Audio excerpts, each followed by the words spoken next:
Hello दोस्तों, मेरे YouTube channel में आप सभी का स्वागत है। तो आज हम सीखेंगे कि भिन्न को घटाते कैसे हैं। हमारे पास पहला दो क्वेश्चन है।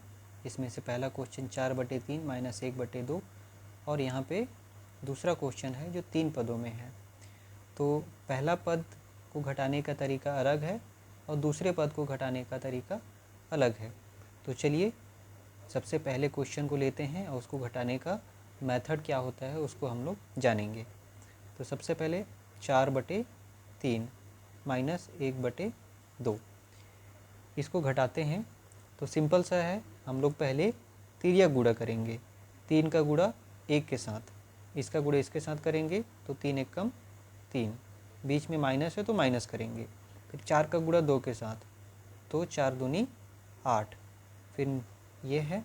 उसके बाद में नीचे का गुणा नीचे के साथ तो 3 दूनी 6, ये हो गया। अब देखिए यहाँ 8 में से 3 घटाएंगे तो कितना आएगा 5, लेकिन घटाने के बाद जो बड़ी संख्या में जो चिन्ह रहता है वही उसके आंसर में आ जाता है। तो बड़ी संख्या 8 है, 8 में माइनस है तो यहाँ पे माइनस आ जाएगा बटे 6, तो -5/6 इसका आंसर है। उसी प्रकार से दूसरा क्वेश्चन है कि 1/2 - 3/4 - 2/3। अब यहाँ पे 2 पद था तो उसका मेथड ये था, लेकिन यहाँ पे 3 पद हो गया है तो उसका मेथड अलग हो जाएगा। चलिए कैसे देखते हैं।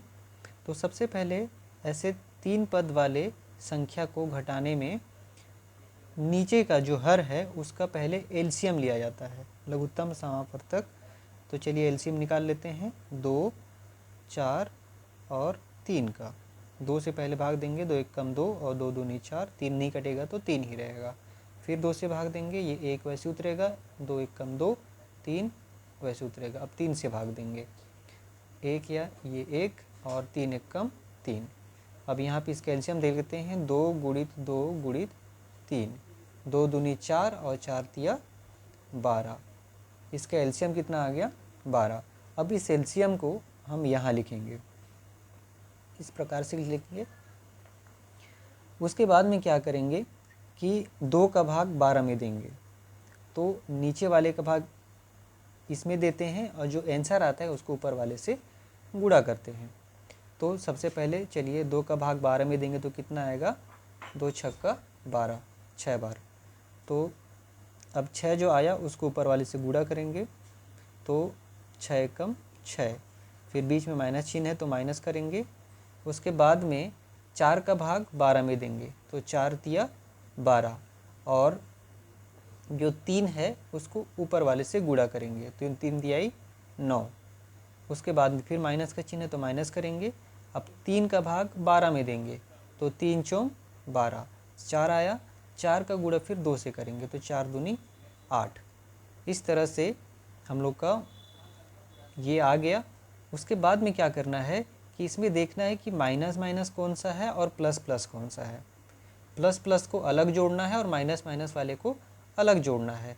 तो यहाँ पे देखेंगे तो माइनस माइनस 2 पद है, -9 और -8, दोनों को जोड़ देंगे। चूँकि माइनस माइनस प्लस होता है तो 8 और 9 = 17, -17 हो गया और 6 प्लस में है एक ही तो 6 हो जाएगा बटे नीचे आया 12।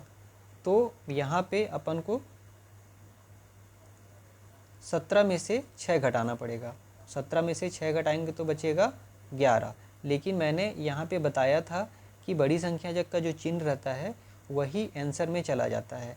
तो यहाँ पे 11 तो आया लेकिन बड़ी संख्या 17 है और बड़ी संख्या में माइनस है तो यहाँ पे माइनस के चिन्ह आ जाएगा बटे 12, ये इसका आंसर है। आई होप आप लोग को समझ में आया होगा। देखिए फिर से एक बार रिपीट करते हैं। सबसे पहले हर का नीचे का एलसीएम लेंगे, एलसीएम निकाल लिए तो कितना आया 12 आया। अब 12 को यहाँ लिखेंगे। अब 12 को लिखने के बाद नीचे वाले से एलसीएम में भाग देंगे, मतलब 2 का भाग 12 में देंगे तो कितना आया 6। अब 6 का गुणा ऊपर वाली संख्या से करेंगे तो 1 है तो 6 × 6, फिर बीच में माइनस है तो माइनस करेंगे उसके बाद में 4 का भाग फिर 12 में देंगे, तो 4 तिया 12, 3 आया, 3 का गुणा 3 से 3 तियाई 9, फिर माइनस 3 का भाग फिर 12 में देंगे तो कितना आएगा 4, 4 का गुणा 2 के साथ तो 4 दूनी 8। इस तरह से उसके बाद में फॉर्मूला होता है कि माइनस माइनस को पहले जोड़ते हैं। तो चलिए माइनस माइनस को जोड़ लेते हैं, तो -9 और -8 कितना हो जाएगा, 8 8 16 1 17। अब देखिए ये माइनस माइनस में है तो 17 -17 हो जाएगा। अब ये 6 प्लस में है तो ये 6 को वैसे उतार देंगे। अब यहाँ पे 17 में से 6 घटाएंगे तो 11, लेकिन मैंने बताया था कि बड़ी संख्या में जो चिन्ह होता है वही नीचे आता है, तो बड़ी संख्या 17 है, उसमें माइनस है तो यहाँ पे माइनस आ जाएगा, -11/12 इसका आंसर है। आई होप आप लोग को समझ में आ रहा होगा। देखिए समझ में नहीं आता है तो वीडियो को बार बार देखें, चीज़ें क्लियर हो जाएगी। और इसी तरह से मैथ से रिलेटेड वीडियो देखने के लिए मेरे चैनल को सब्सक्राइब करें। Thank you.